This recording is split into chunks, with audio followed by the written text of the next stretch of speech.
second national webinar. A very good afternoon, ladies and gentlemen. NTI Punjab State Branch is organizing today's second national webinar.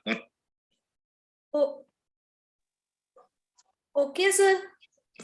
ठीक है ma'am, ठीक है. Thank you, sir.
हाँ भाई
काम करिए आपको भी करिए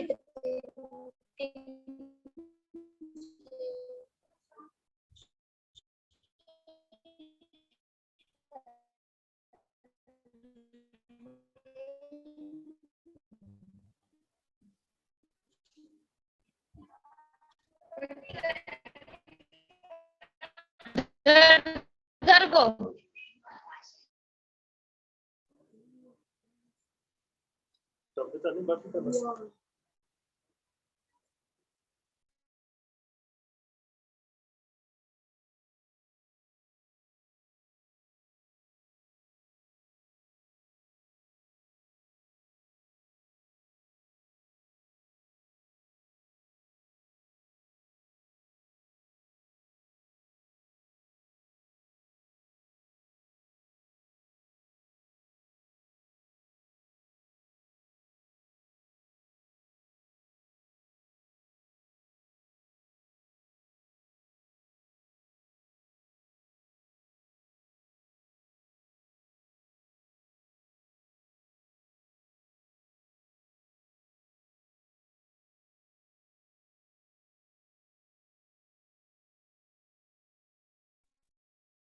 हेलो Hello, ma'am. Hello.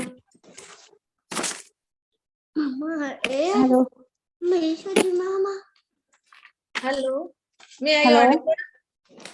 या Okay. Now, proceedings of the today's webinar. The world is full of diamonds and the gems, and we are having some of them here today to build today's event.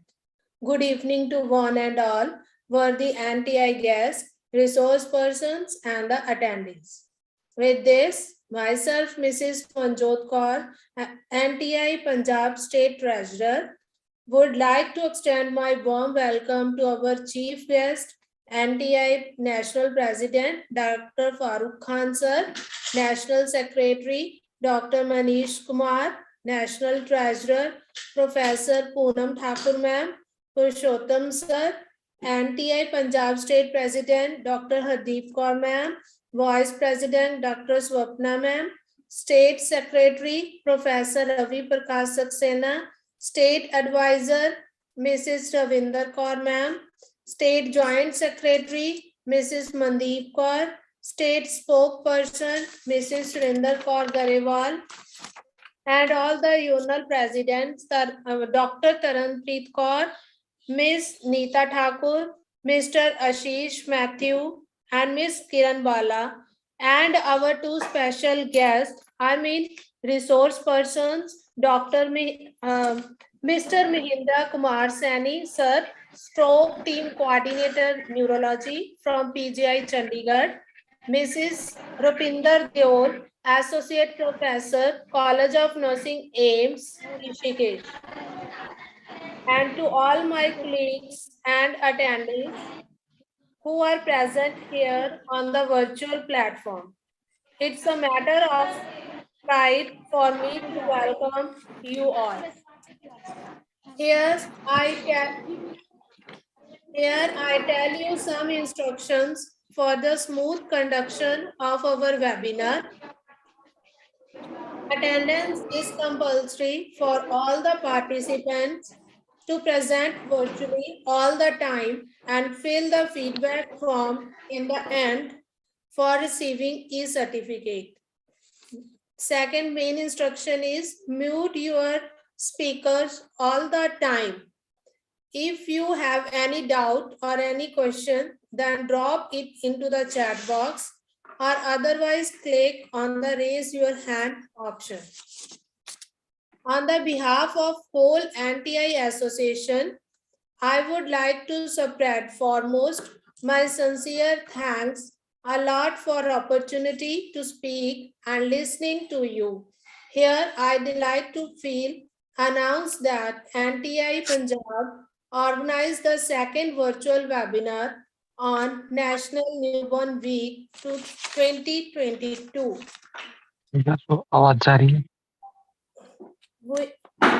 Yes, sir.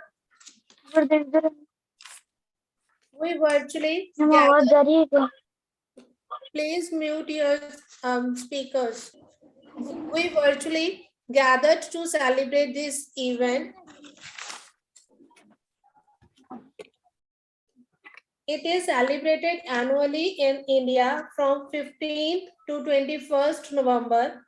The aim for celebrating the National Newborn Week is to raise the awareness about the importance of newborn care for the child's survival and development. For this year, National Newborn Week 2022 theme is safety, quality, and nurturing care, every newborn's birthright. I again repeat, theme is safety, quality, and nurturing care, every newborn's birthright. Now, I would like to request NTI Punjab State President, Dr. Hardeep Kaur Ma'am, for representing inauguration of the program and also for the opening of the today's theme webinar. Please, ma'am. Okay, thank you, Panjot. Thank So you, all the executive members from the National Nursing Teachers Association of India, executive members of Punjab NTI, and distinguished participants and my friends from the nursing profession. So today I am very much delighted to announce our second webinar and welcome you all on the commencement of this second webinar, which is planned on the National Newborn Week And as Manjot has already said, this is celebrated every year from 15th to 21st of November. And the theme, I think this is a very important part of newborn health. That means the basic right which is given to the newborns. That means they should get safety, quality, and nurturing care when they are coming to this world. So this is very important aspect which has been taken out by the Pediatric Society or the pediatric, I say the health professionals who feel that the newborn health is very important aspect. If the newborns are healthy, our society will be healthy. So, but I want to say that when I have gone through the literature, I have seen that approximately 41% of the deaths which are there in the under 5, that accounts for newborns only. That means if we say under 5 mortality rate is on the higher side, that is again due to neonatal mortality. And almost all, that is more than 95% of the deaths of the newborns, they are occurring in the developing countries, and India is one of them. So I think just to impart the information on the neonatal health, this is a very important aspect, and we are happy to announce and to discuss the different areas of neonatal health in this webinar. And for this, we have with us 2 eminent speakers from 2 reputed institutions of India. And the first speaker, I welcome you, Mr. Mahinder Kumar Saini. He is a stroke coordinator. He is a stroke coordinator at PGMER Chandigarh, and he will talk about the paradigms shift in pediatric care, pediatric critical care nursing. And I really welcome you, sir, because it's a very important aspect in the newborn health, because we will able to know what is the latest patterns related to the newborn safety, newborn health, what can be done and what is going to be done related to the neonatal health. And I welcome you, Mr. Mahinder Kumar Saini. And the second eminent speaker is Madam Rupinder Deol. She is Associate Professor from AIIMS Rishikesh. I welcome you, ma'am. And she will discuss about the next important aspect, that is neonatal deaths. What are the challenges and what are the remedies? And I am very much sure that we all will get very much benefited from their expertise talk. And we have taken our speakers, one from the clinical side of the nursing profession, and one is from the nursing education field. And really, this will be very different areas they will cover related to the newborn safety, quality, and nurturing care. I welcome you, and I just want to convey my congratulations and success, wishing the success to NTI Punjab State Executive members who have organized this webinar on a very crucial aspect.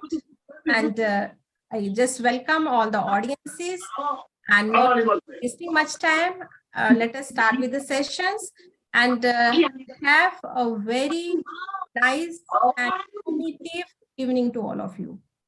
Thank you.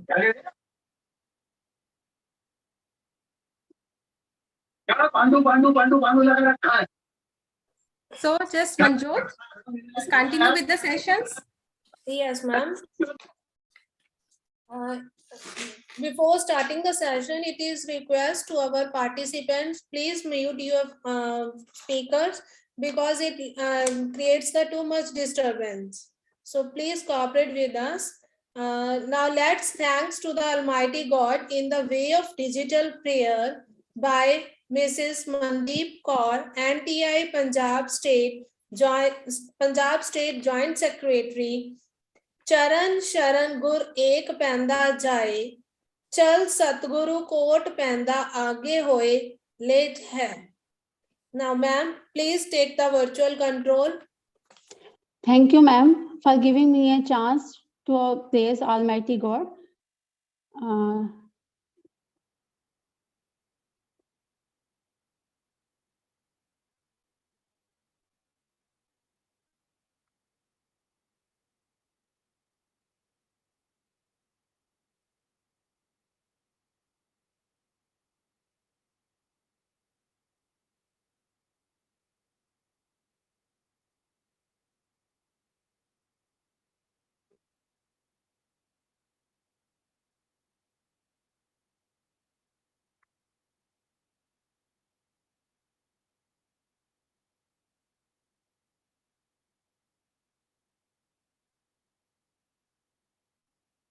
Mandeep, reshare your screen. Ma'am, I have shared. Okay, but the music is not coming. Ma'am, everything is okay.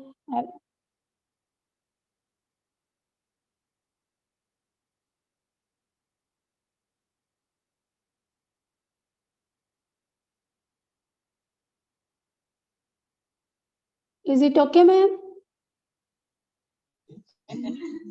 No, ma'am. Music is not there. Otherwise, just playing. Music is there, ma'am. I can listen. What happened, don't know.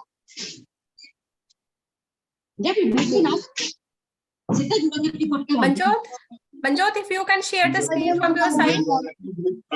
I don't have the. Okay.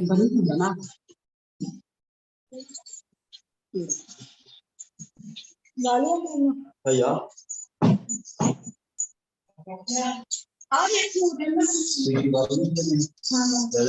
you listening the music, ma'am? No. So we are quitting this music play. So I pray to God that they should shower blessings on us, because we are going just running this webinar for a very noble cause. So thank you, God, for everything. So let us start with the sessions. Okay. Thank you, ma'am. A day without the prayer is a day without blessing, and a life without prayer is a life without power. So thank you, God, for your presence. And today, NTI National President Dr. Farooq Khan sir, due to some urgent reason, could not join virtually with us, but the sir made one video for sharing some words with all of us. I share that video. So all the participants listen the sir's word. Very good afternoon, ladies and gentlemen. NTI Punjab State Branch is organizing today's second national webinar on National Newborn Week. And today's eminent speaker, Ms. Rupinder Kaur Deol, Associate Professor, AIIMS Rishikesh, and another expert, Mr. Mahendra Saini, Stroke Coordinator, PGI Chandigarh, will elaborate today's topic, National Newborn Week. NTI main headquarter, Dr. Manish Kumar, National Secretary, NTI, Professor Poonam Thakur, National Treasurer, NTI, and I congratulate NTI Punjab team, all the branch members, and all the organizing team members that today's, and especially Professor Dr. Hardeep Kaur ma'am, State President, NTI Punjab team, Dr. Swapna ma'am, State Vice President, Professor Ravi Prakash Saxena, State General Secretary, for selecting very specific and excellent topic to aware our nursing fraternity regarding the National Newborn Week. If we talk about National Newborn Week, the Ministry of Health and Family Welfare is celebrating this National Newborn Week between November 15 to 21, 1 week. And it has been started from till 2020. And the main objective of the National Newborn Week is create awareness about the importance of newborn child survival and development. This week aims to reinforce the importance of neonatal health as a priority area of health sector, reduce infant mortality rate by improving healthcare conditions for infant in the neonatal period. So once again, I would like to say thank you so much to all the entire team members and branch members of Punjab State NTI branch. And as we say, today we are very lucky to have such an eminent speaker to get source of knowledge regarding National Newborn Week. And I congratulate the entire organizing team member of the webinar and all the best to the participants.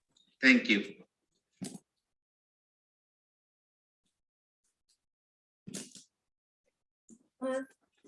Thank you, sir, for always motivating and supporting us in every problem. As we express our gratitude, we must never forget that highest appreciation is not to utter the words, but to live by them. Thank you, sir, once again. Now I move forward towards our today's main important session. Sir, Mr. Mahendra Kumar Sani is our first resource person.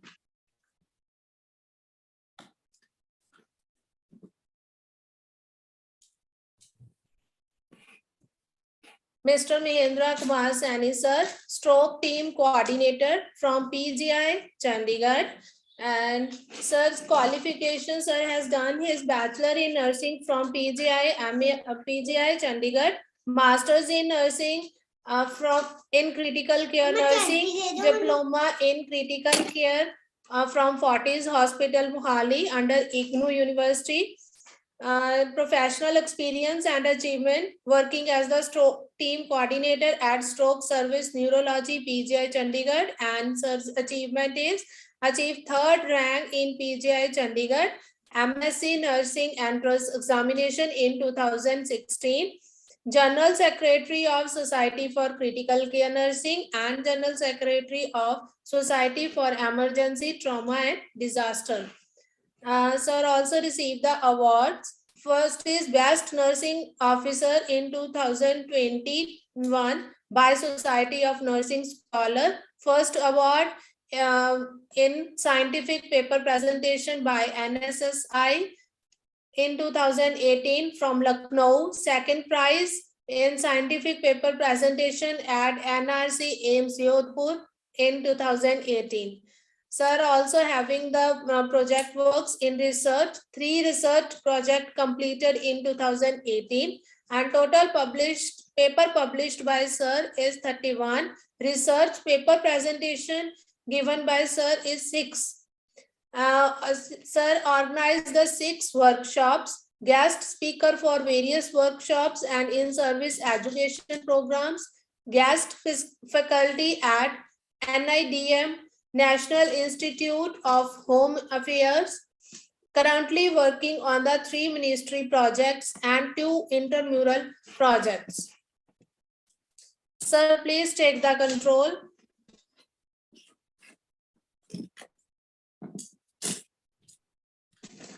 Thank you so much, ma'am. Thank you for the introduction. Am I Thank audible? Yes, sir. Fine. So my introduction is I am Mahendra Kumar and I am a clinical nurse, and I am happy with this introduction only. But thank you so much for the elaborated introduction. And I would like to pass my sincere thanks to Professor Hardeep Kaur ma'am. Ma'am, it's honored to share a screen with you. I would like to applaud the efforts of the organizing team, including Professor Swapna M, Professor Ravi Prakash Saxena, Professor Ravinder Kaur, Miss Mandeep Kaur, Miss Manjot Kaur, Miss Surinder Grewal, Miss Kiran Bala, and our today's co-speaker, Miss Rupinder Kaur Deol. So I congratulate you all to organize this important webinar, and we all can discuss the different modalities, the advancement and the challenges we are facing today or we might be going to face in future in pediatric or neonatal nursing. So may I start, ma'am? Can I share my screen? Sure, sir. You can start. Right.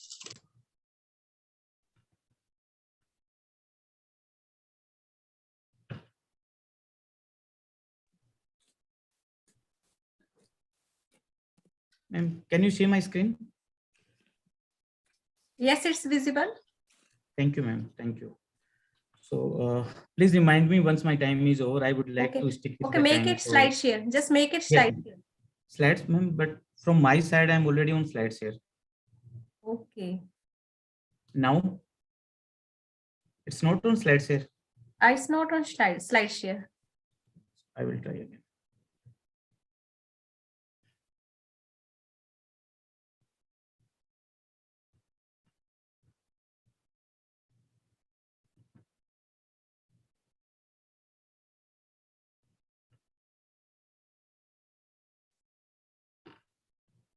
Still, You it's start. not Maybe on. there are some technical issues. You just start your Yes, ma'am. presentation. Ma'am, please remind me the time. I have a tendency Okay, to sure, speak sure. for long. Sure, sir. Yeah, thank you. Thank you, ma'am. So, the topic given to me today is the paradigm shift in pediatric critical care nursing. Basically, in next 30 to 40 minutes, we are going to discuss what are the new changes, the updation or the challenges we are facing nowadays once we are dealing with the pediatric critical care nursing. The webinar basically pointing out the neonatal care, but now I'm focusing on pediatric because of we are the resource limit country, and still we are not having the super specialty neonate units.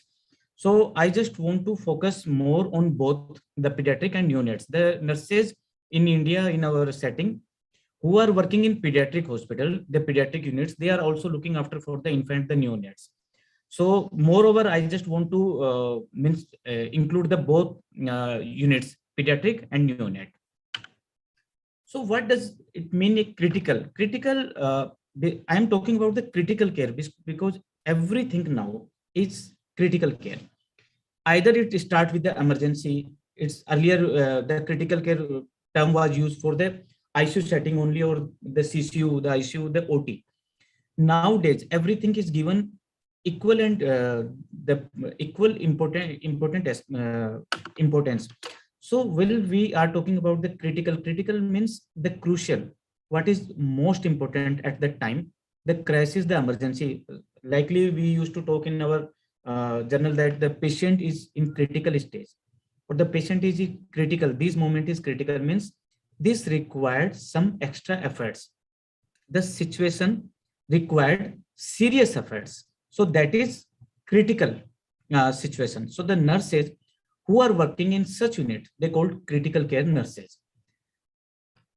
The critical care nursing definition, we can also say like the comprehensive, specialized and individualized nursing services, because that is comprehensive, include everything, specialized in any specific area, rendered to the patient with life-threatening condition and their families. So here we involve the families also. The critical care nurses, they are dealing every day not only with the patient, with the equipment, with the families also, because the patients are highly dependent on our nurses' role.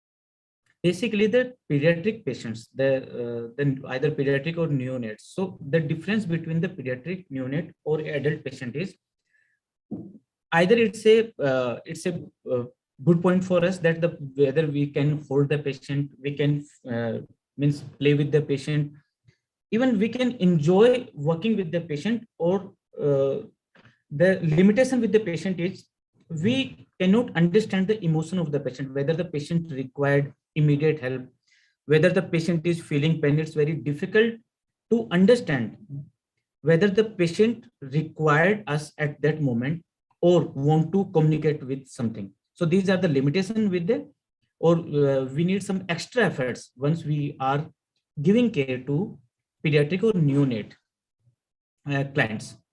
So the PICU teams, the pediatric intensive care team, that include the pediatricians, the medicine people, then the anesthetics, because the patients who are on ventilator.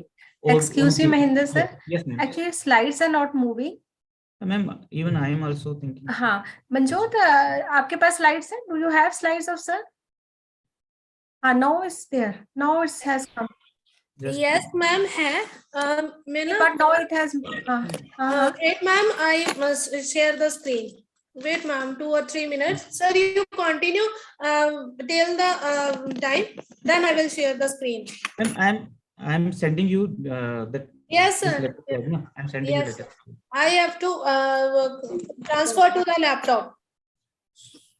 That's why.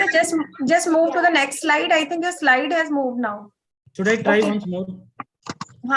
Just try once more, because one slide, next time was there. Yeah. Now it's Yeah. moving. Now? It's moving. Yeah. Now नीचे you continue. नीचे तो slide show कर लो. Just Now it's moving, ma'am.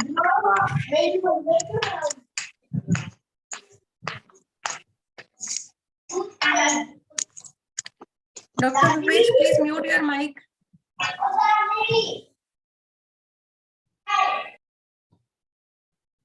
Ma'am, now slides are moving or not? No, just go to the next Yes, slide. sir. Slides are moving. Moving, fine. From my side, I'm already on slides here. Okay. Okay, Yes, sir. sir. No So- problem, sir. Ma'am, if there is any difficulty, you please let me know again. No, So, sir. yeah. So we were talking about the pediatric intensive care unit team. Ma'am, can you see the slides? Yes, sir. It is the pediatric critical care nursing. Yeah, fine. Definition. No, I am showing that team, pediatric intensive care team. No, it's No. not. No. You're still at critical care nursing. Fine.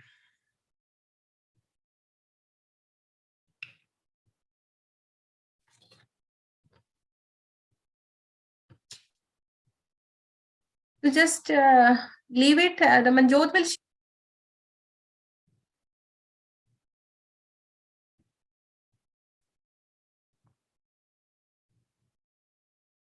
You stop share screen. Ma'am, I'm sending you my latest slides. There is some changes in that Okay. slide. Okay. I'm sending you. Just a minute.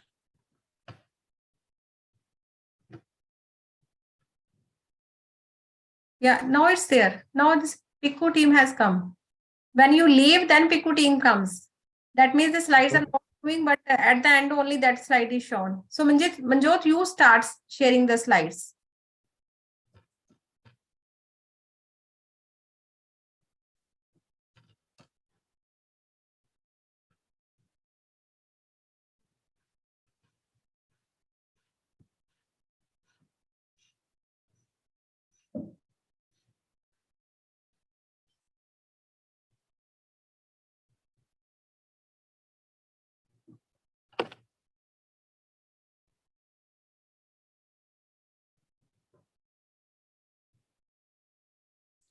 Even though I have a good network, I don't know why these things happen.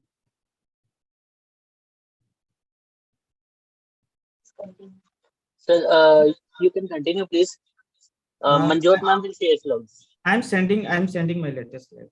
I'm sending. Okay. I'm sending. 10 minutes.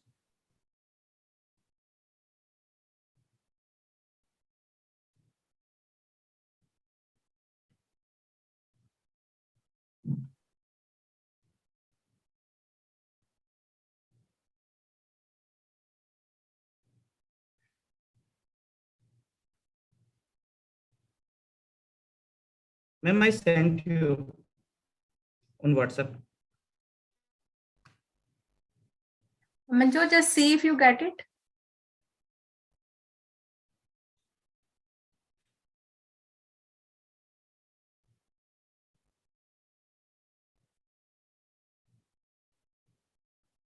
Ma'am actually ना मेरा laptop ਤੇ transfer ਕਰ ਰਹੀ ਹਾਂ but ਮੈਨੂੰ ਹੀ ਨਹੀਂ ਮਿਲ ਰਿਹਾ ਕਿ ਟ੍ਰਾਂਸਫਰ ਕਿੱਥੇ ਫਾਈਲ ਜਾ ਰਹੀ ਆ ਮੈਂ 2-3 ਵਾਰੀ ट्रांसफर कर लिया मैं डाउनलोड्स में देख लो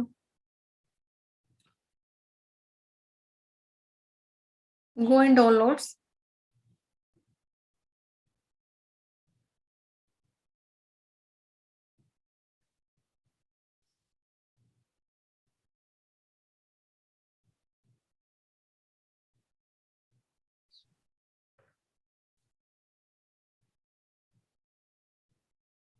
Is it visible now? it is visible. Now just move the next slide. Okay, so the next slide is critical care nursing. Is it right slide? Now the first slide is there. The topic. Excuse me sir, आपकी जो screen है उसके ऊपर slide show option है, आप वहां पे click करें तो करंट स्लाइड आएगा आपके लेफ्ट साइड पे, तो अपने आप ही स्लाइड शो शुरू हो जाएगा। ऊपर स्लाइड शो लिखा है, वहां पे क्लिक करें तो नेक्स्ट फिर करंट स्लाइड आ जाएगा वहां पे।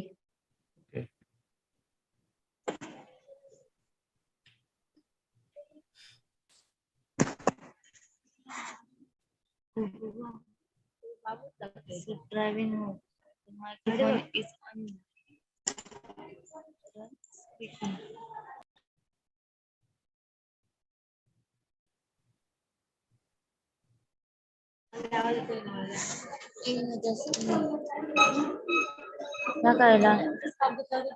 Microphone unload झालं.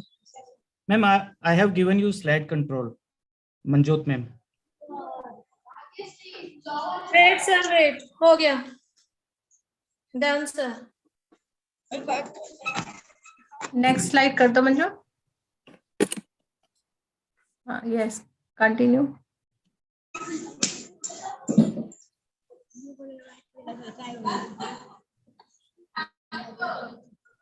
Next, पिकू टीम पे आ जाओ आप.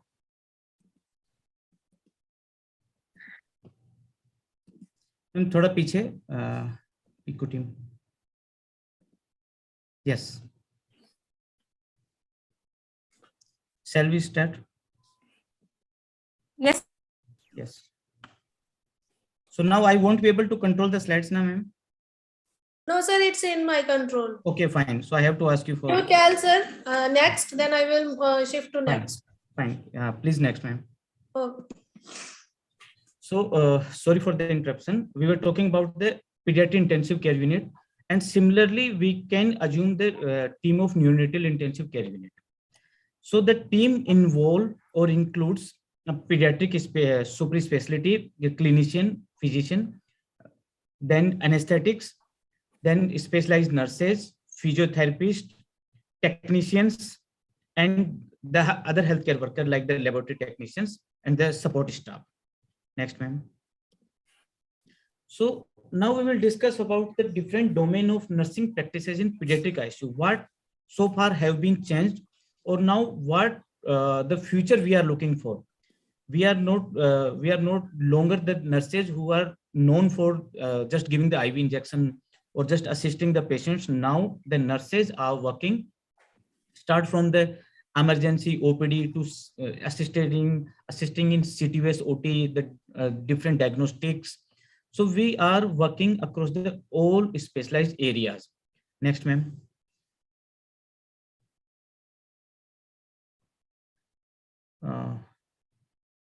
Before that. Yeah. So the first domain for pediatric critical care, intensive care nurses is diagnosing and managing the life-sustaining physiological functions. So the nurse is supposed to be very quick to respond to the rapidly deteriorating clinical conditions. If the patient condition is deteriorating, they must be very quick to assist that and to advancing their next action. Close monitoring for any adverse event. If either it's a cardiac or a neuro event, they should be closely monitoring the patients, the vitals, the parameters. Then the critical care nurses must adjust and managing multiple interventions at once. What's supposed to be done from their side is, some physician is asking them to give the IV injection. They need to prepare the intravenous injection at the same time. They are also going to handle the equipment and the multiple interventions. Someone is calling for help. They have to even note down each and everything. All multitasking events are going on at the one time, and they're supposed to do all this while they are working in a critical care unit. Next, ma'am. Then the hemodynamic observations. So they have to watch for vital parameters like the blood pressure, SpO2, the cardiac monitoring. Then the ma'am, this is actually so that's fine. I updated something in that PPT, but it's fine. We will continue with this only. So was for the parameters, the laboratory parameters, then the investigation of the patients, like the patient, if the patient is having hyperkalemia, hypokalemia in their lab investigation, we can plan accordingly. Then the second domain is skills to manage a crisis. Next slide, ma'am. So the skill required to managing a crisis, critical care unit is always about crisis. Everyone is running here and there. We are 3 or 4 nurses are looking for one sick patient. Then they have to look after for the rest of the patient. Also, one patient got cardiac arrest. The other patient is going for an investigation. The next patient may require that antibiotic at the time, the patient's relative visiting. So all these things are happening at same time. And the ability to manage a crisis is recognized as the principal attribute for the nurses. They must be manage the things at one go. And the ability to make vital decisions like which patient may require the priority, the triaging of their work, which patient may require the to give the more attention, which patient is maybe fall sick, so we need to shift the patient to the priority bed nearby to the nursing station or the doctor's station. So the ability to make the vital decision is very important. Next, ma'am.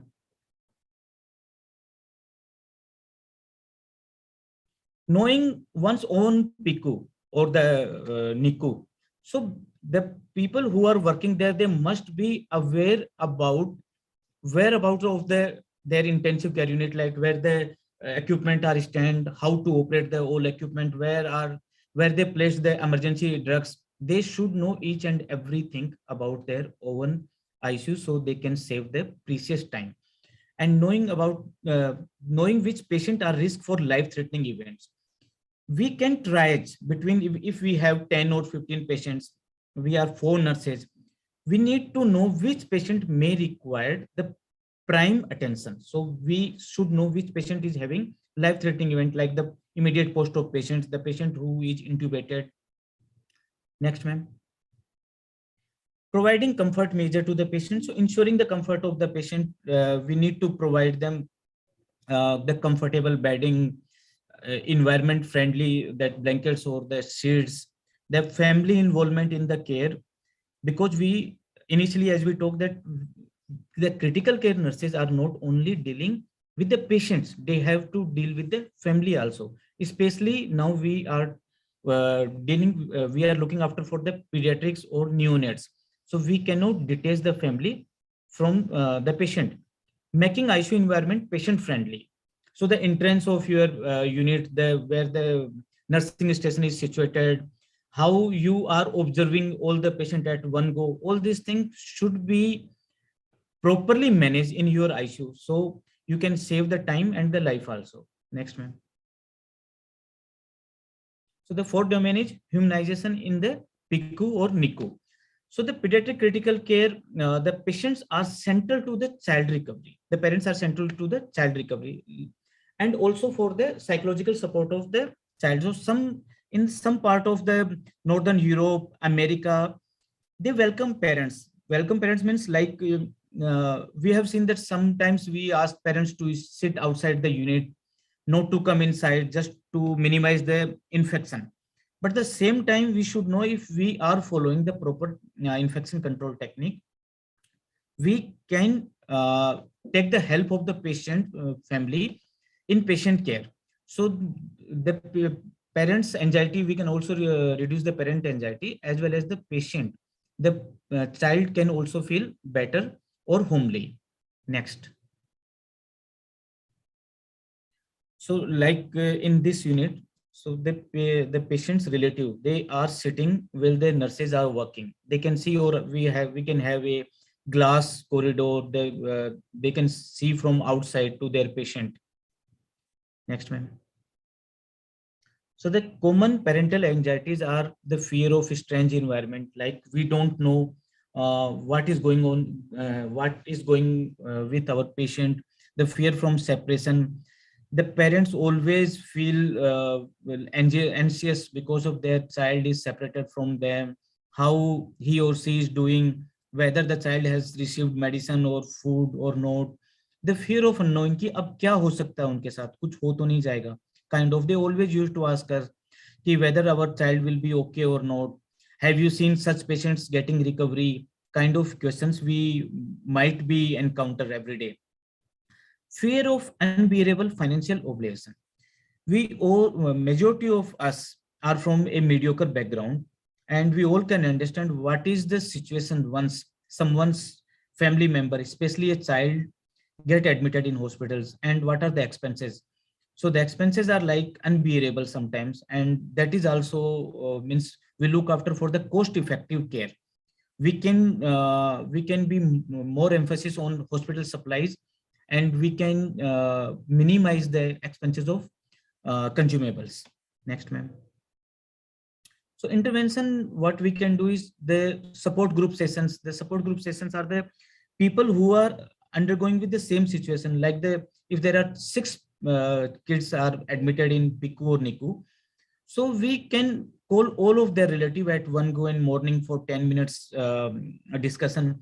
We can talk to them and we can ask them to talk each other how they are managing their work schedules, their finances, where they are living, how they are managing their food and all. So they all can give vital information to each other. Like one patient's relative can inform to other from where he is getting the cheap medication. The other can inform him from where he is getting food for them.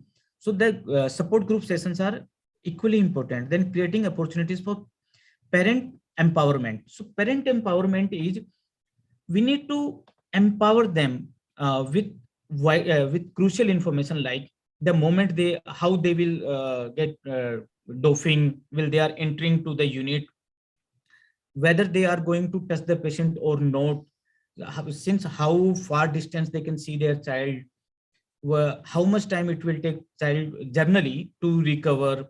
So these things we can empower them. They can confidently come inside our unit without any hesitation if they know about these information. Then nursing mutual participation model of care. Next, ma'am. So the nursing mutual participation model of care have been implemented in many of the settings, and the results are good. Like they are inviting the parents of the child, will they are giving care to the patients. So by the time the patient's relative also can feel, the patient can see their anxiety, we can reduce the amount of the anxiety. Once they are seeing that we are very well, we are very technically sound, and we are very qualified to look after their parents and their patient, and the patient is in safe hand. And the next domain is preventing hazard in high technical environment. So the heterogenic hazards, the hazards are not relating to patient disease. They're relating to any intervention or the treatment the patient is getting in that unit. So moreover, like the treatment we are giving, the antibiotics we are giving patient, the patient is placed with the multiple lines on the multiple equipment like monitor, like the syringe pump, sometimes on ventilator. This can lead to a phenomenon of automation induced complacency. So this means sometimes we are highly depend on technical things. Sometimes we goes beyond the the limit to depend on the equipments. We leave the patient, we just think that the patient is on cardiac monitor. If there is anything wrong with the patient's vital, the monitor will give us alarm. The patient is on ventilator, so there is no risk of getting any respiratory issue. So this occurs when the capability of device are overestimated. We should not, no matter how technical sound we are, no matter how best equipments we are having, we should be always think beyond the settled guidelines. Like we should keep on watching the patient parameters, the vital parameters in between. So we should not depend completely on these equipments and the machineries. Next, ma'am. So life and death in pediatric intensive care unit or NICU. See, the person who came in this world have to go one day, but informing a pediatric, informing a death of to their family about their kid, it's very, very painful. Sometimes it's like another trauma for the family. We cannot inform them very like generally that आपका बच्चा मर गया है या आपके बच्चे की death हो गई है.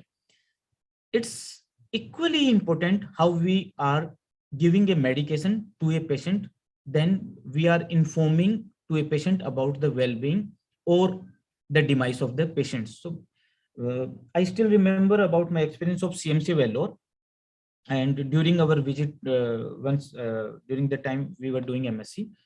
So the CMC Vellore, they have separate room for informing about the death to the parents. They called to the parents there, the physician, the treating physician who was involved in the care of the child, then the nurses or some senior nurses from there. They sit with the patient's relative. They inform them that what they have done so far, what was the lacking with the patient, the disease, the patient side. They have done what they could be done, and they were not able to save their child. They spend some time after informing them. They allow them to express their feeling, their emotions, and they give some time in a privacy. So these things are principally important once we are caring in pediatric unit or neonatal unit. Next, ma'am. Managing a critical issues in pediatric ICU. So there are a lot of critical issues like the medical error, the equipment error, the shortage of the staff that we all are, we all are going through. Even in PGI, the expected staff number should be around 5,500 to 6,000 because we are having more than 3,000 bedded. And the AIIMS Delhi is around 22 to 2,500 bedded. We have more bed than AIIMS Delhi. The AIIMS Delhi is having around 7,000 nursing staff, but the PGI currently is having somewhere around 3,000, 3,500. So we all are going through this shortage of staff. Next, ma'am. So the equipment error are not always in our hand, but sometimes we overestimated their strength, or sometimes we leave them on their own. We don't calibrate them. We don't get it repaired at the time, and they can give us false reading. Next, ma'am. Then medications error. So medication error can be life-threatening for any patient, and we all somewhere sometimes in our life may have witnessed this. Maybe we don't talk about this. Next, ma'am. Either it's a wrong medication, wrong schedule, or in the wrong infusion, or the wrong administrative method, or the error of the misidentification of the patient. There are high risk of misidentification of the patient in emergency or triaging area where we have a number of the patient at one place. Next, ma'am. The near miss. The near miss is like we just miss a 6 and caught catch on boundary. So these are the error mishap that had to potential to cause patient harm, but did not, either by chance or by thanks to the timely intervention, or can adverse events. Adverse event are anything that is another than the treatment, the disease. So that may be because of the prolonged, that may be because of the mismanagement from our side, that can lead to a prolonged hospital stay or even mortality. Next, ma'am. Even this is news. This was very horrible news from even our own institute. And one patient who was getting some IV medication for a rare disease, that injection was cost over 3.5 crore, and that fall from the staff hand, and that's just got it broke. And the PGI then replaced that injection to the patient. But we all can understand what could be the consequences of losing a drug in crores. So we should be always careful once we are dealing with such costly medications. Next, ma'am. How to minimize error? Always give time what you are doing. Then avoid verbal order except in emergencies. Work as a team. What the one person is doing can help the other one if he or she is having the time, and always avoid abbreviations. We should always take the right call. Should ask twice if we have not heard that at that time. Next, ma'am. Then prevention of infection in ICU. Infection is something like we never want to have, not even in any general ward. Specifically in ICU, they may increase the ICU stay and increase the expenses of the patient, even worsen the condition of the patient. And next. Ma'am, next. So more than 20% of nosocomial infections are ICU acquired. Ma'am, next. And the majority of the nosocomial infections are urinary tract infection. Then it comes to the surgical side, the respiratory infection, the bacteremia transmitted infections. These all are found in the patients who are either admitted since 3 to 4 days because of they are on multiple interventions. They are getting the IV line, the invasive procedures, the infection they are receiving cross infection from staff, from the other patients either. Next, ma'am. We all know the technique of minimizing the infection. There is nothing, secret. Hand washing, and hand washing. This is the best and biggest technique we all can use, and there is no cost of hand washing. Then using of proper PP, isolation, and then sterilization of the equipment and the things we are using there. Next. Pain assessment in ICU, either it's a pediatric intensive care unit or neonatal. Next, ma'am. So our client is not an adult who can, the time you are just crossing the patient and ask, ma'am or sir, I'm having pain, can you give me painkiller?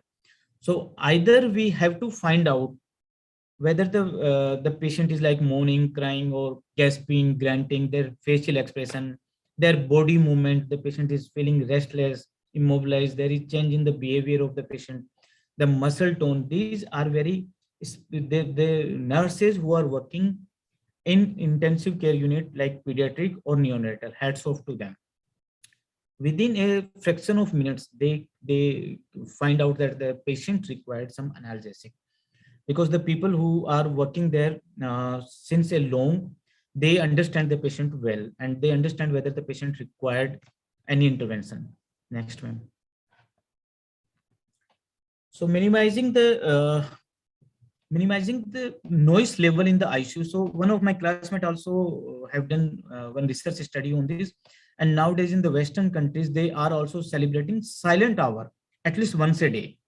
So for that, during that 12 to 1 p.m. or 1 to 3 p.m., none of them is going to talk in loudly manner, and they prevent any kind of noise pollution in ICU. So they can further enhance the sleep, the rest, and they can provide more, comfort to the patients.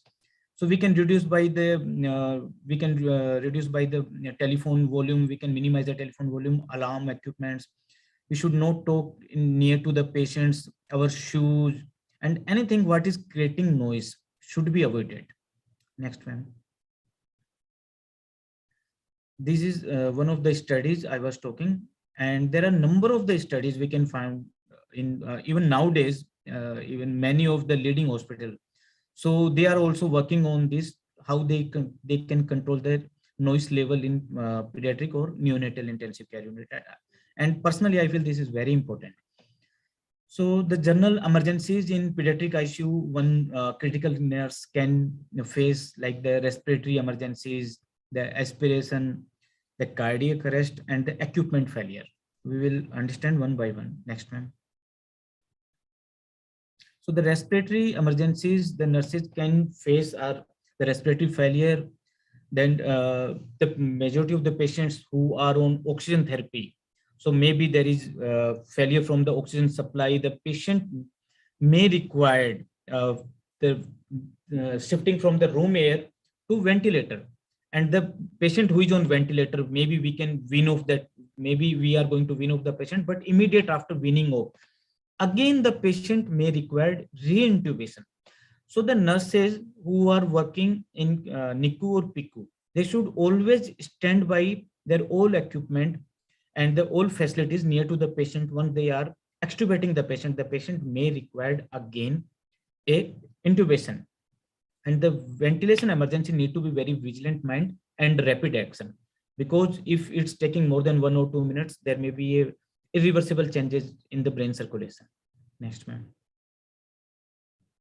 Common risk of aspiration whilst we are dealing with the patient, we are lifting the patient, changing the position. Then there's some of the intervention, they do not require any kind of equipment, like we are changing the patient's position, we should see when the patient had, when last the patient had something from oral or RT. If we have given something to the patient 10 to 15 minutes before RT by Ralph's tube, we should not change the position immediately after giving anything to the patient. That may, the patient may be aspirate. Then if the patient is having high volume of vomit, or we have given some kind of sedation or analgesic, so all these things can be become a cause of aspiration. Next, ma'am. Pediatric cardiac arrest are not having the same pathology what the adult are having. The adult are having CAD, the high cholesterol, they are having the previous history of diabetic mellitus, hypertensive. These patients are having some different kind of pathology. Next, ma'am. So one of the studies that's showing the in-hospital cardiac arrest occur in every 2 to 6% patients were admitted in pediatric intensive care unit, and majority of them had chronic pre-existing conditions like pulmonary or cardiac or neurological disease condition.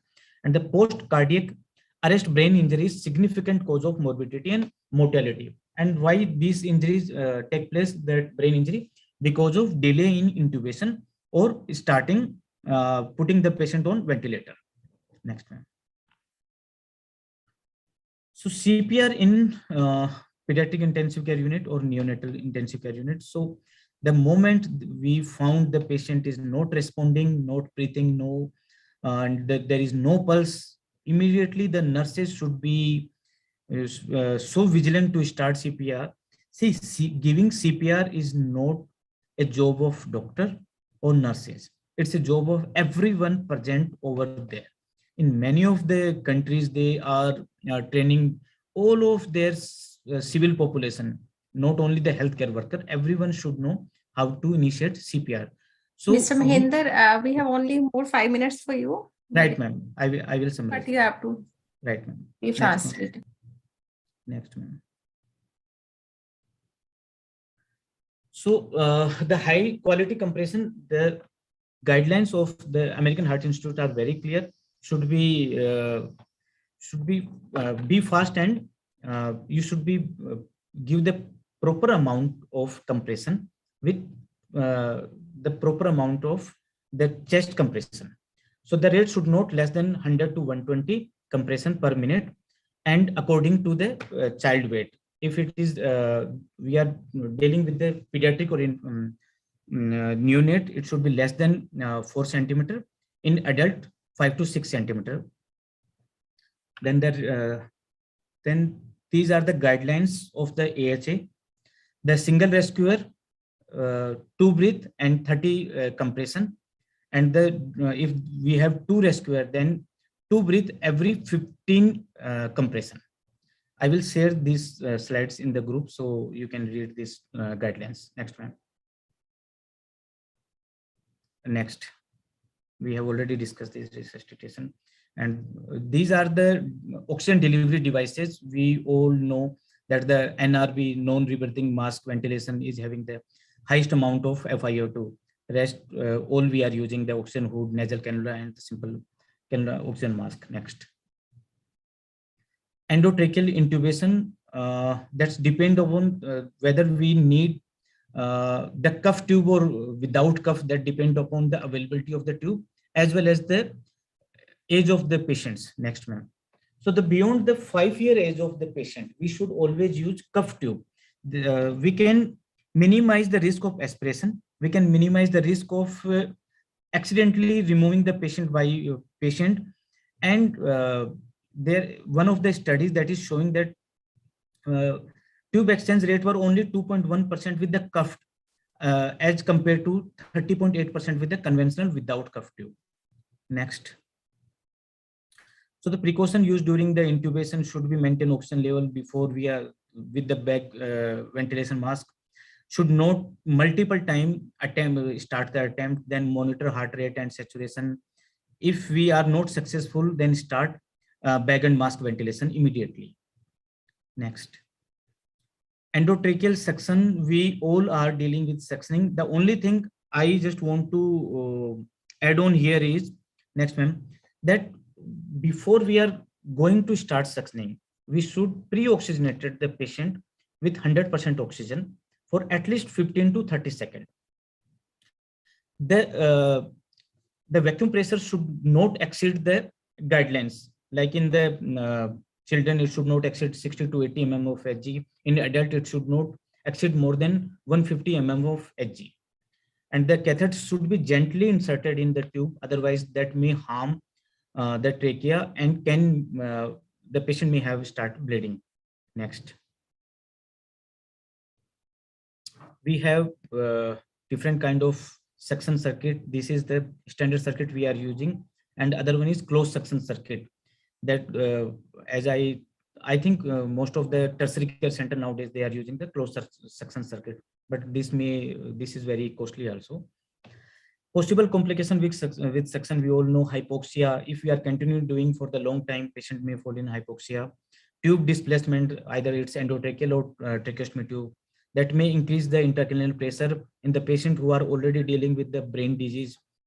Maybe bleed if we are doing continuously at the one side, and can also cause the bronchial or mucosal injury. Next.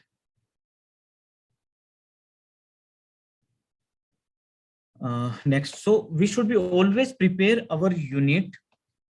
We should always prepare our unit according to we are going to face any kind of emergency at any time. The crash cart, that intubation trolley, the ventilator, that all your emergency equipments, the cardiac monitor should be ready all the time. You should not relax whilst that the patient are stable. Any patient can fall sick at any of the time. Next, ma'am. Next. So the ventilator emergency may be like displacement of the tube, obstruction of the tube due to thick secretions, maybe pneumothorax if the patient is on ventilator since long, and there may be equipment failure because of there is no electricity or fault in some in that electronic device. Next. We should not be like if there is an alarm, the ventilator is giving alarm, so we just go and switch off the alarm. Should hear the alarm. Why there is an alarm? See the patient whether the tube is detached, whether the patient is doing hyperventilation, whether the patient requires sedation, and if the patient can respond, we can ask how you are feeling. Oh, next. Act swiftly for any adverse event with the ventilator. Always check ABC first. Find out the tube whether this is patent or not, whether the chest is moving or not, the patient is cynosed. Maybe the cardiac monitor is showing the enough SpO2, but the patient is cynosed, and this should always find out the saturation. Next, ma'am. Next. Communication in critical care nursing. Unless you want to live in the place where no one is around you, you should be always focused to communicate with everyone in your team. Next, ma'am, we can shift the slide. So if we the communication gap may harm, like the serious error may be cost the patient's life. We are not giving the vital information in the over, and we may miss some vital inputs about the patient's treatment, we are not informing the patient's relative about the condition, and all of a sudden we are saying the patient is no more. So there should be always a scope for communication. Either we are junior, we are senior, or we are at any post. We should not hesitate to communicate with our team members. Next, ma'am. Be flexible. I am also not a good communicator, but I always believe in learning. We should learn the art of listening, what the other people are talking. Do not make assumptions that that person is not having, means that person is like that only, that's why he or she is saying. Always understand the cultural differences and read the body language and communicate accordingly. So we should be always flexible once we are communicating with either team, the patients, or the hierarchy. Next. Reporting the critical events is like if there is any willful error, we should always report it to our seniors, to the authorities, so we can save the next life. We should not hide the things which happened with us or during our duty times, because the error are human and we should always forgive. Next one. But if once we are doing something wrong and another we are repeating, definitely that is crime. We should always learn from our error. Next. Legal and ethical issues in pediatric critical care nursing, we always come across like CPR decision, whether the patient should go for CPR or not. Sometimes the patient relative are not in favor of CPR. End of life decision, should discontinue the ventilator, euthanasia, then consenting about any procedure. So these all are then organ donation. It's very difficult to discuss these things about the organ donation and all with the parents. They may think that we intentionally harm the patients to get their organ. So we should always careful once we are talking about these things. Next. Our experiences are, we have a specialized center for pediatric and neonatal care. We have regular training for nurses. It should be done in all tertiary care centers. We have module and protocol separate for neonatal and that pediatric nurses, and we have a specialty in our nursing college in master degree. Next. Who can be pediatric and neonatal critical care nurses? So who all they are having a certification, they are having the fellowship. There are a number of fellowship. Even PGI has also started a fellowship in pediatric critical care nursing. There are specialty courses from different agencies, different societies and associations, and those who are highly enthusiastic to work in pediatrics. Next, ma'am. So these are some courses. You can keep rotating the slides. Some courses for neonatal nurses, fellowship in pediatric critical care nursing. Many of the agencies, they are organizing this. Indian Society for Critical Care Medicine and Indian Academy of Pediatrics, they are running different fellowships. What are the obstacles in establishing critical care nursing in pediatrics? We don't have sufficient staffing to allocate for pediatric center, no fund. There is no specifically, motivation for nurses to go for any specialized training or fellowship. So these are something we need to work on. Next. So the technology put many in a position to control nature, but we are not always aware of that what implications such power has on human life. I always want to work with technology, but I never want to give the technology power to control me. The advancement always comes with technology, but we should not depend on it and should not be habitual of the technology. We are human. We should be always inculcate our human the qualities of being a human. Next one. Thank you so much. And next. So I cordially invite you all the faculties and all participants to join our NCNCon 2023. We are organizing on 27th and 28th of January in PGI Chandigarh, and this is our efforts toward uplifting our profession. We are just trying to assemble all the nursing dignitaries, the experts, our senior people from our profession at one place. All can assemble, can discuss, and can share their knowledge with each other. So I always request you to join and boost our morale. Thank you so much. Thank you. Thank you, sir. Thank you, sir, for such a knowledgeable presentation. And also I thanks on the behalf of all our team that you are inviting on this coming year NCNCon 2023. Thank you, sir. Thank you, ma'am. And I'm extremely apology for taking more time and the technical glitch. It's okay, sir. As I mentioned, I don't want to depend on the technology, but accidentally the technology, we have to be follow these things also. So thank you so much to the organizer, and thank you the participant to listening me. Thank you.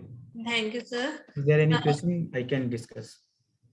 If any attendee want to any question, then raise the hand or put it into the chat box so that we can ask clear your doubts from the our resource person.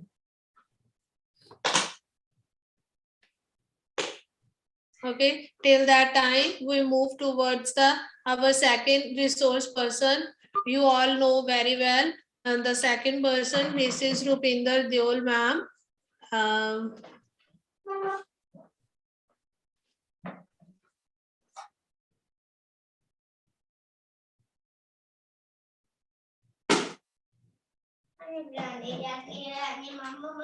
Mrs. Rupinder Deol, Associate Professor, College of Nursing, AIMS, Rishikesh. May I audible to the? Yes, audible. Okay, ma'am. Ma'am has done the BSc Nursing from CMC College, College of Nursing and Hospital, Ludhiana, and MSc Nursing in Child Health Nursing from Christian Medical College and Hospital, Vellore. Currently, ma'am, PhD scholar in the Nursing 2015 from National Consortium, INC. Additionally, certificate course in Emotional Intelligence and Advanced Leadership course from Manipal College of Nursing. Then ma'am has the total teaching experience of 14 years, taught and guide the nursing fellowship candidates under the National Neonatology Forum, India. And she also the mentor for online courses in newborn care run by AIMS Delhi in collaboration with WHO. She finished her observationship in NICU at Sick Kids Hospital, Toronto, Canada in 2020. She completed advanced pediatric cardiology program from Sick Kids Hospital, Canada 2020. AHA certified BLS instructor, ACLS provider, TALS provider, ATCN provider. All these related to the basic life support, and national faculty for the neonatal resuscitation program, certified by Neonatology Forum of India. She has trained more than 600 nurses in research methodology and manuscript writing at AIMS Rishikesh, and also for the course coordinator. Then she has various national and international paper publications to her credit. A reviewer in various scientific journals. She was given award of faculty with distinguished research aptitude by Director AIMS Rishikesh in 2018. Member of various national and international pediatric and neonatology and nursing association.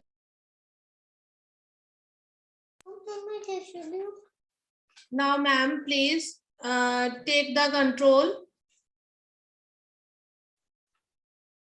Rupinder, ma'am. Thank you, Manjot, for such an elaborate introduction. Okay, ma'am. Are you sharing your PPTs on, ma'am, or I will share? I will try to share my PPTs. Okay, ma'am. Okay, ma'am. मैंने पैसे बताए हुए हैं बुद्धू photo लिए photo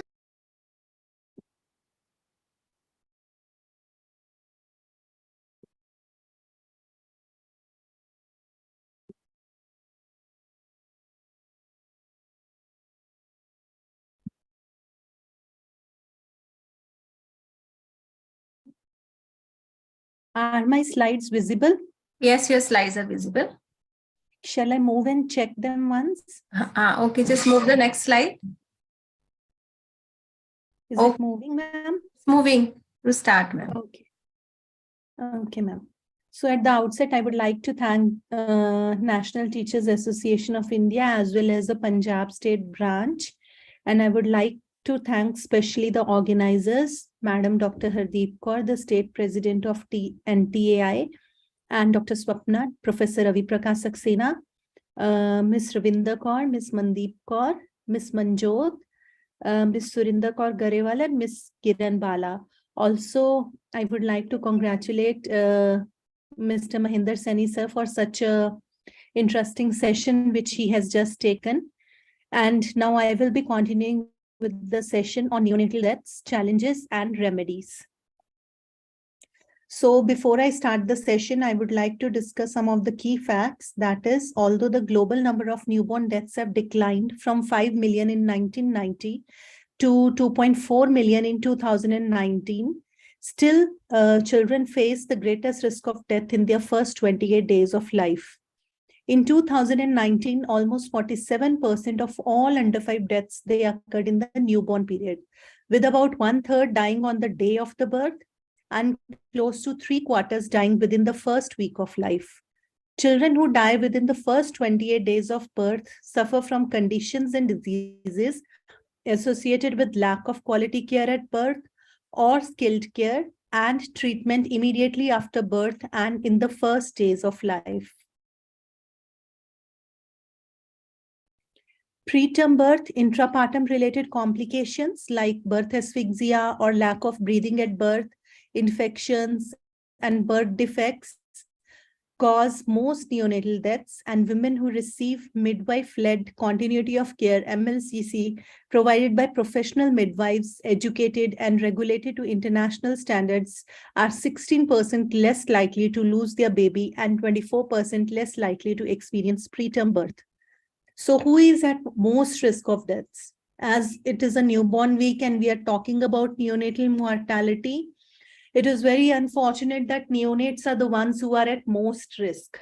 Globally, about 2.4 million children died in the first month of their life in 2019.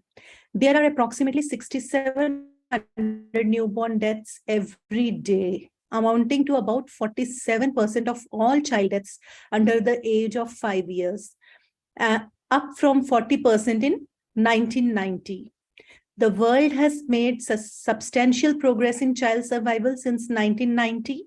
Globally, the number of neonatal deaths have declined from 5 million in 1990 to 2.4 million in 2019. However, the decline in neonatal mortality from 1990 to 2019 has been slower than the post-neonatal under 5 mortality. The share of neonatal deaths among under 5 deaths is still relatively low in some of the sub-Saharan Africa, which remains a region with the highest under 5 mortality rate. In Europe and Northern America, which has one of the lowest under 5 mortality rate among SDG regions, 54% of all under 5 deaths, they occur during the neonatal period only. An exception is Southern Asia, where the proportion of neonatal deaths is amongst the highest. That is 62%, despite a relatively high under 5 mortality rate. Sub-Saharan Africa had the highest neonatal mortality rate in 2019 at 27 deaths per 1,000 live births, followed by Central and Southern Asia with 24 deaths per 1,000 live births.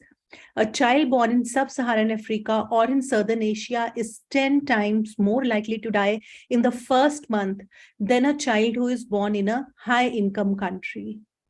So if we look into the number of top 10 countries with the highest number in thousands of newborn deaths, so you can see that in the top 10 countries, India is the one who is which is at the number 1. 522,000 newborn deaths have occurred in 2019 in India, followed by Nigeria, Pakistan, Ethiopia, and other countries. So what is the situation of the newborn here in India? More than 26 million babies, they are born annually, and 15 to 20% are preterm out of these or low birth weight. And neonatal mortality rate is 22 per 1,000 live births, which was in 2019, in which nearly 65% of all deaths occur in the neonatal period. And nearly 75% of all deaths are below 1 year of age, occurring just in the first month of life. And 80% of all neonatal deaths occur in their first week of birth itself. So India accounts for 1/4 of the newborn deaths in the whole world, which is quite alarming. If we look at the different neonatal mortality rate in different states, so you can see the states which are having the highest level of mortality rate in India. The average mortality is 22, and even beyond it is in Bihar, Rajasthan, Chhattisgarh, Orissa, Uttar Pradesh, and Madhya Pradesh. And if we look into the early newborn mortality, so these states are topping in this. Neonatal deaths are also higher among the poorest population and the rural population. So you can see in the poor population, it is almost 48.8 per thousand live births, whereas in richer people, it is 22. And 42.5% in the rural area and 28.5% in the urban area. And neonatal death is also correlated with the mother's age, as those who are delivering, women who are delivering below 20 years of age, the babies are more likely to die in the neonatal period. As well as there is a relation of neonatal deaths with the birth interval lesser than the interval, the higher is the risk. So if the interval between two children is less than 2 years, the risk is quite high. It is near to 60%. Whereas if the interval between two babies is about 2 years, then the risk reduces to almost half. And if the interval or the gap between two children is more than 3 years, then the risk is further lowered. And if we look on the data about stillbirths in India in 2019, you can see again Chhattisgarh is at the top list, and then Odisha, Madhya Pradesh, West Bengal. So these are the states where stillbirth rate is still high. And the persisting challenge related to this neonatal mortality is the uneven progress in the different states. Though overall, if we say that the neonatal mortality rate of India has lowered down, but in some of the states, it is still rising and is quite alarming. So in the major states, it has been found in various studies, and as per the national data, there is a lot of difference between neonatal mortality in the rural and the urban areas. If we see, first is the interstate disparities are quite high. You can see that in Kerala, where it is just 7, the mortality rate in Madhya Pradesh, it is up to 39 or 40. So interstate mortality is quite high. And then if we see in the state itself, so you can see the district-wise also the neonatal mortality rate is quite varying. Like if in Assam, you see in the Dhubri district, it is about 50, whereas in the Demanji district, it is just 27. So they have found that there is a disparity, and in the urban areas also, the neonatal mortality is more in the urban slum areas as compared to the richer houses. So now the question is that why these newborns are dying? What are the causes of their death? The top 10 causes of the death of age less than 29 days is seen in this pie chart, in which you can see that almost half of the deaths are due to prematurity and low birth weight. That means that this is the preventable or this can be managed, and we can avoid these deaths by giving proper newborn care to the premature and the low birth weight babies. So 48% of the babies are dying because of prematurity, and the other causes may be tetanus, injuries, diarrheal diseases, which are again preventable, then sepsis or neonatal pneumonia, birth asphyxia, and birth trauma. But the major portion is prematurity and low birth weight. The majority of all neonatal deaths, about 75%, occurs during the first week of life, and about 1 million newborns die within the first 24 hours. Preterm birth, intrapartum related complications like birth asphyxia or lack of breathing at birth, infections and birth defects cause most neonatal deaths. From the end of the neonatal period and through the first 5 years of life, the main causes of death are pneumonia, diarrhea, birth defects, and malaria. Malnutrition also is an underlying contributing factor, which is more common in a little older children or the children who are vulnerable to severe diseases. So what could be done? What should be our priority strategies? The vast majority of newborn deaths, they take place in the low and middle income countries, and it is possible to improve the survival and health of these newborns and end the preventable stillbirths by reaching high coverage of quality antenatal care, by providing skilled care at birth, postnatal care for mother and baby, and care of small and sick newborns. In settings with well-functioning midwife programs, the provision of midwife-led continuity of care, MLCC, can reduce preterm births by up to 24%. MLCC actually is a model of care in which a midwife or a team of midwives, they provide care to the same woman throughout her pregnancy, childbirth, and the postnatal period, calling upon medical support if necessary. With the increase in the facility births, almost 80% globally, there is a great opportunity for providing essential newborn care and identifying and managing the high-risk newborns. However, few women and newborns stay in the facility for recommended 24 hours after birth, which is most critical time when complications can present in the newborn babies. In addition, too many newborns, they die at home also because of early discharge from the hospital, barriers to access, and delays in seeking care. The 4 recommended postnatal care contacts, which are delivered at the health facility or through the home visits, play a key role to reach these newborns and their families. Accelerated progress for neonatal survival and promotion of health and well-being requires strengthening the quality of care as well as ensuring availability of quality health services for small and sick newborn. So one of the important interventions in preventing neonatal mortality is providing good essential newborn care. So under it, all babies should receive thermal protection, like we should try to promote skin-to-skin contact between the mother and infant, hygienic umbilical cord and skin care, early and exclusive breastfeeding, assessment for the signs of serious health problems or need of additional care. Example, those that are low birth weight, sick, or have HIV-infected mother. And preventive treatment, that is immunization, BCG, hepatitis B, vitamin K, and ocular prophylaxis. These are very important and essential. And then the families also should be advised to seek the prompt medical care if necessary.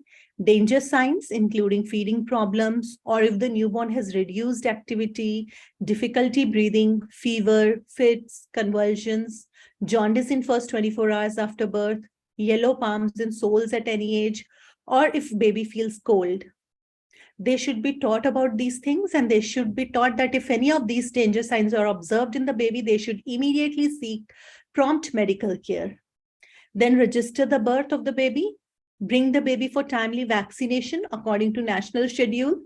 Some newborns require additional attention and care during hospitalization and at home to minimize their health risks. For the low birth weight and preterm babies, the family should be helped in locating a hospital or facility to care for the baby. Increase attention to keeping the baby warm, including skin-to-skin care, unless there are medically justifiable reasons for delayed contact with the mother. Assistance with initiation of the breastfeeding, such as helping the mother to express breast milk for feeding the baby from a cup or other means if necessary.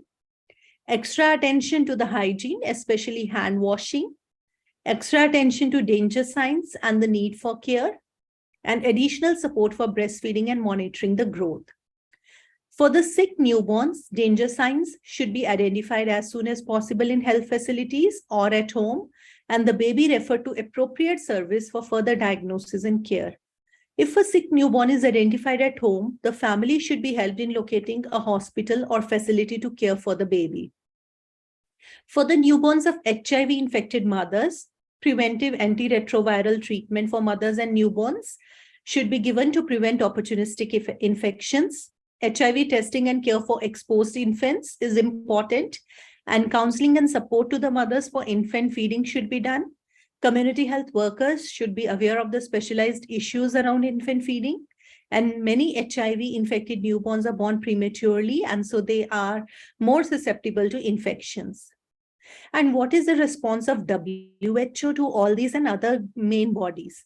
Mainly, this WHO is working with the Ministries of Health and is partner to strengthening and investing in the care, particularly around the time of birth and the first week of life, as most newborns are dying in this time period. Also, it is partnering to improve the quality of maternal and newborn care from the pregnancy to the entire postnatal period, including strengthening midwifery services, expanding the quality services for small and sick newborns, including through strengthening the neonatal nursing, reducing inequities in accordance with the principles of universal health coverage, including addressing the needs of newborns in humanitarian and fragile settings, promoting the engagement of and empowering the mothers, families, and communities to participate in and demand quality newborn care, and strengthening measurement, program tracking, and accountability to count every newborn and stillbirth. So in response to this, lately, India Newborn Action Plan has been launched in June 2014. It is a committed response of India to the global Every Newborn Action Plan, ENAP. So India Newborn Action Plan actually envisions a healthy society where every pregnancy is wanted, every birth is celebrated, and every woman and child survive, thrive, and reach their full potential. The goal of this is accelerated efforts towards attainment of the goals of single-digit neonatal mortality rate by 2030 and single-digit stillbirth rate by 2030. So it plans to end the preventable stillbirths and newborn deaths, accelerate the progress, and scale up high-impact, cost-effective interventions. With a decade left for these SDGs to be reached, and in the context of mitigating the impact of COVID-19, the timing of the review is also suitable to align the actions to achieve the newly released Every Newborn Action Plan targets for service coverage for 2020 to 2025. So it is acting on achieving all these SDGs and ending the preventable newborn deaths and stillbirths by 2030 by preconception and antenatal care, by focusing on care during labor and childbirth, by focusing on immediate newborn care, by focusing on care of healthy newborn, by focusing on the care of small and sick newborns, and care beyond the survival also. So it has main 6 principles, that is integration of care, partnerships, equity, gender disparities to be addressed, accountability, quality of care, and convergence. And the progress so far is that the NMR in 2017 was 24 per 1,000 live births, and the stillbirth rate was 19 per 1,000 birth has been achieved by 2017, and India has already achieved 3 out of the 4 ENAP set coverage targets by 2025. This positions India well to reach the universal coverage of newborn care in every district of the country and shift their focus on strengthening the quality of provision and experience of newborn care in the health system. However, the road ahead is much steeper also, because the gains in the newborn health, most common causes fell rapidly except neonatal mortality rate from the prematurity and low birth weights. Other rates are following down, but if we see the NMR for the premature babies or from the low birth weight babies, it is not falling in so fast. Neonatal infection has fell by 66%, birth asphyxia or trauma has fell by 76%, tetanus rates have fallen by more than 90%, but prematurity and low birth weight, they have remained unchanged. Mostly term births are also with low birth weight babies. So that is a thing which we need to focus upon.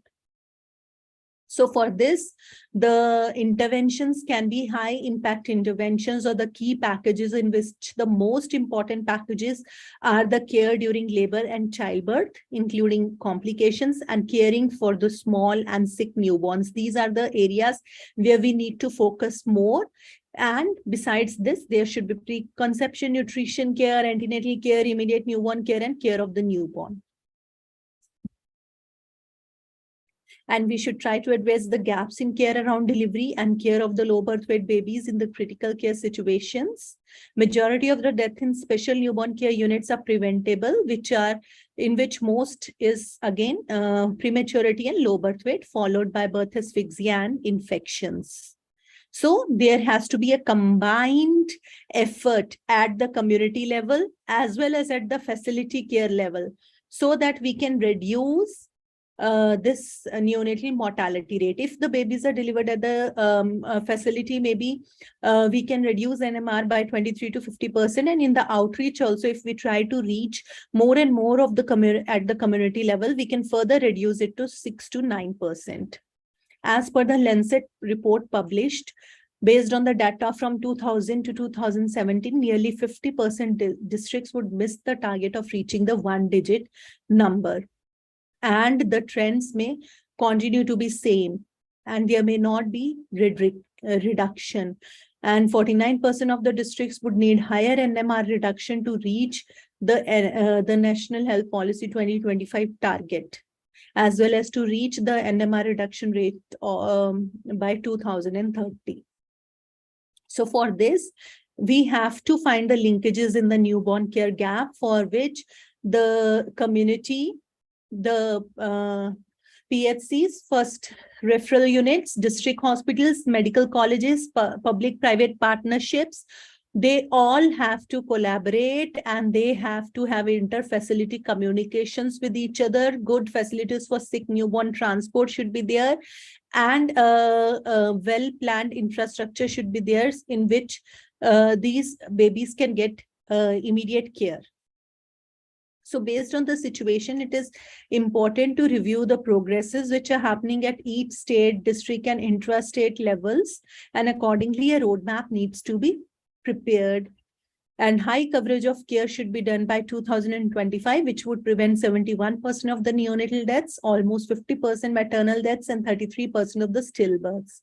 For the preterm birth, preterm labor management, including antenatal corticosteroids, and essential newborn care and kangaroo mother care should be focused on.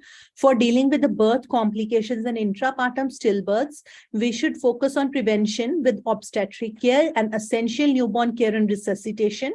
For dealing with the neonatal infections, the focus should be on prevention, essential newborn care, especially early initiation of breastfeeding, and case management of neonatal sepsis. For this, the initiatives which are taken by Government of India are, Government of India has launched facility-based newborn care operational guide, and a facility-based newborn care should be given. Then a strategic approach to the RMCH and plus A in India, that is reproductive, maternal, newborn, child, and adolescent health. Then there are guidelines for Janani Shishu Suraksha Karyakram also, and skills that save the lives of the newborn babies. And there have been operational guidelines related to injection vitamin K prophylaxis at birth in the facilities. A single dose of 1 milligram of injection vitamin K IM should be given for all infants born in the facilities. And then use of antenatal corticosteroids for the preterm labor under specific conditions, in which a single course of antenatal corticosteroids in all diagnosed true preterm labor between 24 and 34 weeks of gestation should be given, and ANMs are being empowered to give this pre-referral dose of antenatal corticosteroids. In case the referral is delayed, refused, or the referral is not at all possible, this ANM may complete the full course of treatment also, as per the operational guidelines. Then in the operational guidelines, the ANMs are also empowered to administer injection gentamicin along with oral amoxicillin, pre-referral in a case of suspected diagnosis of sepsis, and completion of antibiotic treatment at the community level itself. If referral is not possible or refused, under this situation, ANM will continue to give the treatment for 1 week. And then there are guidelines, operational guidelines for kangaroo mother care and optimal feeding of the low birth weight infants, in which model KMC centers, they need to be established at all the resource centers. Facility-based newborn care training platform should be used for training all the service providers, and KMC services should be provided in all special newborn care units and well-functioning first referral units across the country. Then family-centered care is also an integral part of the labor room quality improvement initiatives. So we need to have mother-baby friendly infrastructures in which the birth companion, presence of family member in the labor room should be there. According to this, they are saying that it facilitates placing the baby on the mother's abdomen and in initiation of the breastfeeding within 1 hour of birth, keeping the mother and baby in KMC in labor room itself, and providing support to the mother and baby following the cesarean section. Around the birth, we should be able to track high-risk pregnancies. We should be able to implement recent WHO guidelines on antenatal care for preterm babies. All facilities should aim at Lakshya certification, intranatal care, use of partogram, postnatal care, and maintain privacy and confidentiality.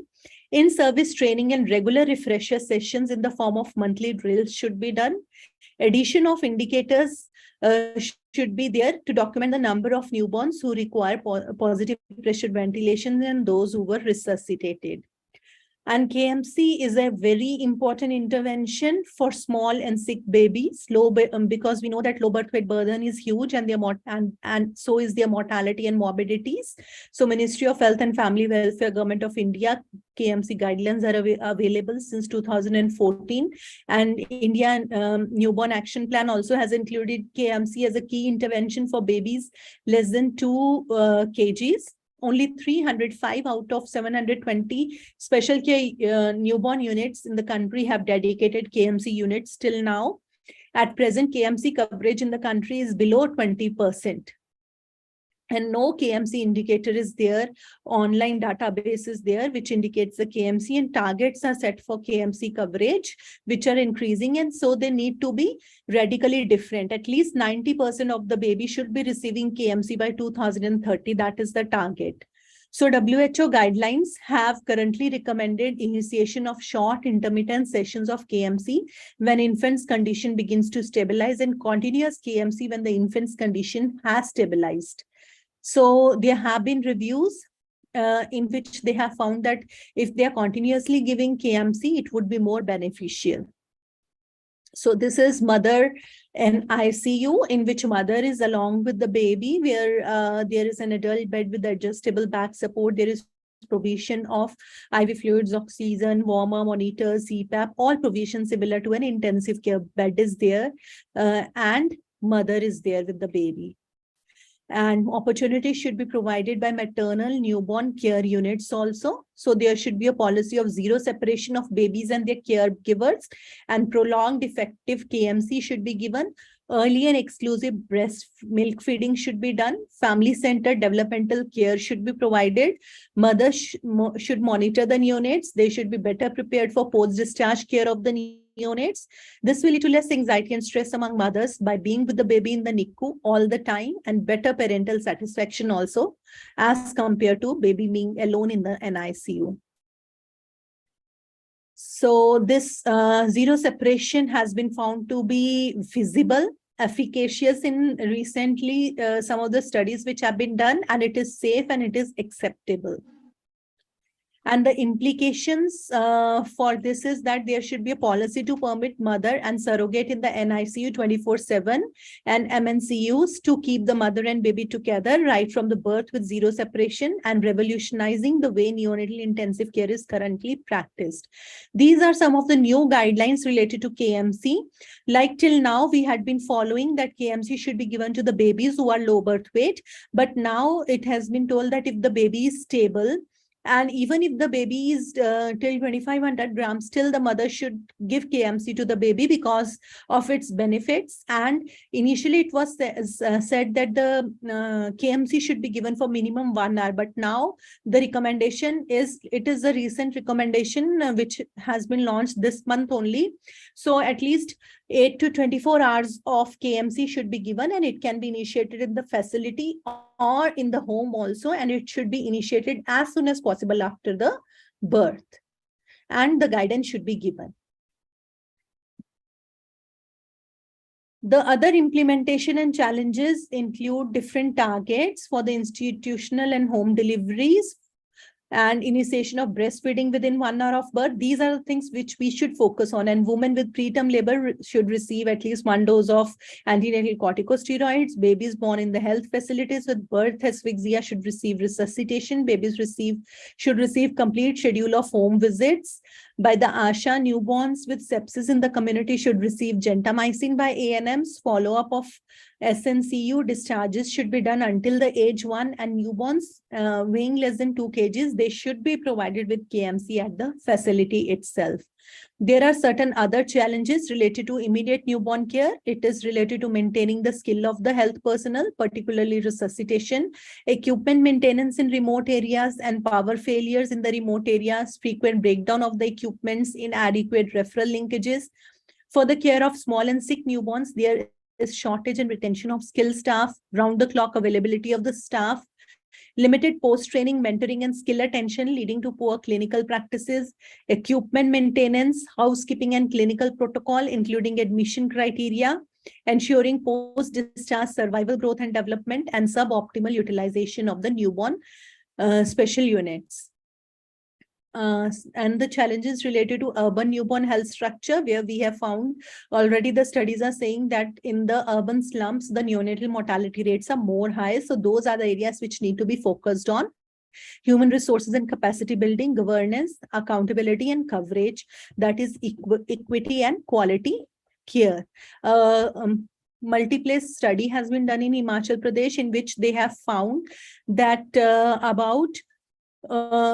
when the babies were found to be sick, only out of them 1.6% of the babies were counseled by the ASHA workers for the referral visit, which was quite alarming. Actually, ASHA workers were able to identify that the baby has danger signs or the baby needs to be referred. They were able to identify, but they have not counseled the parents regarding the referral. So they have to be sensitized regarding that. And so we need to enhance the funding of the health programs. Family-centered approach should be there, and robust two-way referral linkages should be there. Implementation or research on key interventions can be there. And the basic things which we do for the newborn care are very, very important. Thank you so much.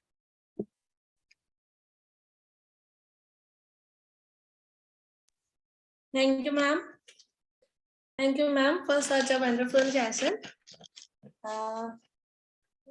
There is the one query for the Mahinder sir. Yes, ma'am, I'm here. Sir, one our attendee want to ask that one point on infection control in newborn units, nurses need to check indoor air quality and toxic disinfectants used. These can be the silent killers. Do you want, sir, add in this? Yeah, yes, ma'am. Actually, this is one of the absolute important aspect of any intensive care unit, and especially once we are talking about the neonatal and the pediatric unit, the importance become more, because nowadays, as we are more dependent on the technology, we are using number of the equipment, so they are always prone to produce some kind of smoke, some kind of their own pollution. Either the majority of them are the battery operated, or they have a battery backup, and different the team is coming and roaming inside the intensive care unit. So the air quality is very important aspect to look after, and I'm sure that even especially the tertiary care centers, those who are having the resources, they must be working on this. And I wish someday if we are able to manage all these things in our secondary care institutions, where like the medical college, the community centers. So the air quality is definitely an important aspect. The only matter if we can afford it.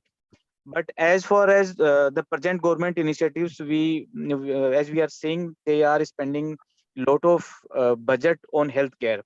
So I think this is one of the most important futuristic approach if we can use to minimize infection in neonatal or pediatric units.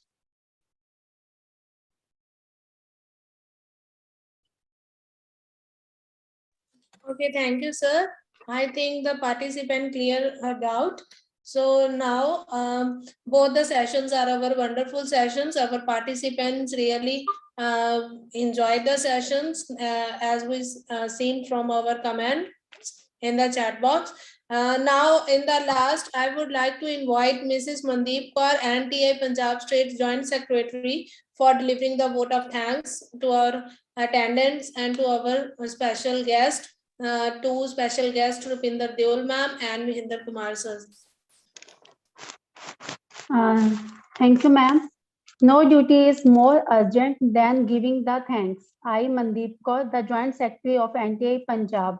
This opportunity has been given to the Mrs. Kiranwala ma'am, but due to some reason she is not here. So she gave me the opportunity for vote of thanks. On the behalf of NTI, I first of all spread my most sincere thanks to the Almighty God. I want to give generous thanks to the special and dynamic personalities, Dr. Farooq Khan, National President, Mr. Manish Kumar, National Vice President, Professor Poonam Thakur, National Treasurer, and Professor Purushottam Kumboj, National Supervisor, who gave us the opportunity to organize this webinar on the national level. A big thank you to Mr. Mahindra Saini sir, Stroke Coordinator PGI Chandigarh, Mrs. Deol ma'am, Associate Professor AIMS from Uttarakhand, Rishikesh. Thank you, ma'am. Thank you, sir, for accepting us webinar. These both ma'am and sir gave a wonderful ideas and their valuable suggestions for the regarding the newborn care, newborn deaths and causes of the deaths. A warm thanks to Dr. Hardeep Kaur, National NTI Punjab State President, Mrs. Swapna Ma'am, Vice President of the NTI Punjab, Professor Ravi Prakash Saxena, the General Secretary of the NTI Punjab, Mrs. Ravinder Kaur Ma'am, State Advisor, and all the members. A special thanks to Mrs. Manjot Kaur, who supported all the webinars from the beginning till end. Thank you, Mrs. Manjot Kaur, for such a organizing the webinar. And finally, I want to like the thanks to give the thanks to the all dignitaries from their for their presence and make the event successful. Thank you once again. Okay, thank you, Mandeep ma'am. At last, but not at least, for the today's event celebration, I again thank you for coming and giving a reason to so many faces to smile. It means a lot. The moment is special for us as we all are gathered here for a day to make it more important. I would like again thank you for your time and attention today. Thank you, ma'am. Thank you, sir. Thank you, all the participants. Thank you, Hardeep ma'am. Thank you, our Punjab State NTI branch and national level. And once again, on the behalf of our Punjab team, I sorry for the technical issue. And from next webinars, these we will recover that technical issues. Okay, thank you so much. Thank you to all. Ma'am, I also want to add on my special thanks to Professor Hardeep Kaur ma'am and Professor Ravi Kumar Saxena. And especially I want to mention that me and Professor Ravi Saxena, we are college mates. And I'm proud of you, Ravi, and you are really doing good. And thank you, ma'am. It's really honor to share screen with you. Thank you. You are always welcome. And ma'am, repeat you. And really, these sessions were very informative, and we have gathered a very fresh information. And thanks to NTI national members too, and to both of you. Right, ma'am. Thank you so much, ma'am. Thank you. Thank you, Hardeep ma'am. Thank you, Manjot. Thank you, all the organizers and the NTI. Thank you so much. Thank you. So we will act as a team, and I just convey to all the participants. So be member of our NTI state teams wherever you are working, and give us more motivation, encouragement with your membership. And in future also we'll organize these type of webinars with your encouragement, with your participation. Thank you very much. I think now we should leave because this is Sunday and everybody will have many works to do. Have a nice evening. Thank you, ma'am. Thank you. Okay.